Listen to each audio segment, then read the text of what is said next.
له بدخشان څخه یو بد او دردونکی او د اسلامي امارت د واکمنۍ لخوا یو ښه خبر خپور شوی. په نوموړي ولایت کې 4 کسان د چا لخوا په بېرحمانه ډول وژل شوي او وژل شوي کسان څوک دي.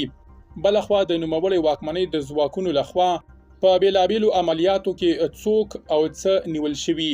بشپړ جزئیات په ویډیو کې تر پایه وګورئ. پتمنو لیدونکو ستړي مه شئ. په بدخشان کې د ستر وحشت خبر لرو، خو پیل د ځواکونو پر عملیاتو کوو.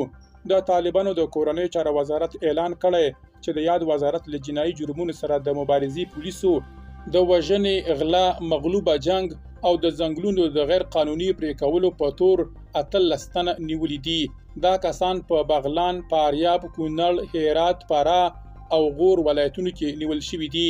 چارواکو یکشنبه د چونګښ پر 29مه ویلي چې د ډلې 2 تنه د وژنې په تړاو په فاریاب کې، 2 تنه د ځنګلونو غیر قانوني قطع کولو په تړاو په کونړ کې او 15 تنه د غلا په تړاو په هرات، فراه او غور ولایت کې نیولي دي. د بغلان ولایت د امنیه قومندانۍ منصوبینو 8 تنه د 2 کورنیو ترمنځ د وسلوالې جګړې له امله چې په پایله کې یې 14 تنه ټپیان او وژل شوي وو نیولي دي. په بدخشان کې د طالبانو د امنیه قومندانۍ سرچینې وایي چې وړمه شپه د یاد ولایت د ارغستان ولسوالۍ په بند زلزمه سیمه کې ناڅرګنده وسلوالو 4 کسان په ډزو وژلي دي. طالب چارواکي وایي په بدخشان کې د طالبانو والي د پیښې د څرنګوالي معلومولو لپاره یو پلاوی هم سیمې ته لیږلی. په ټولنیزو رسنیو کې خپاره شوي انځورونه ښیي چې 4 کسان په ډزو ویشتل شوي دي او پر ځمکه پراته دي.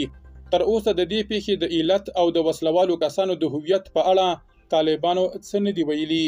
درنو لیدونکو له ملتیا مو مننه.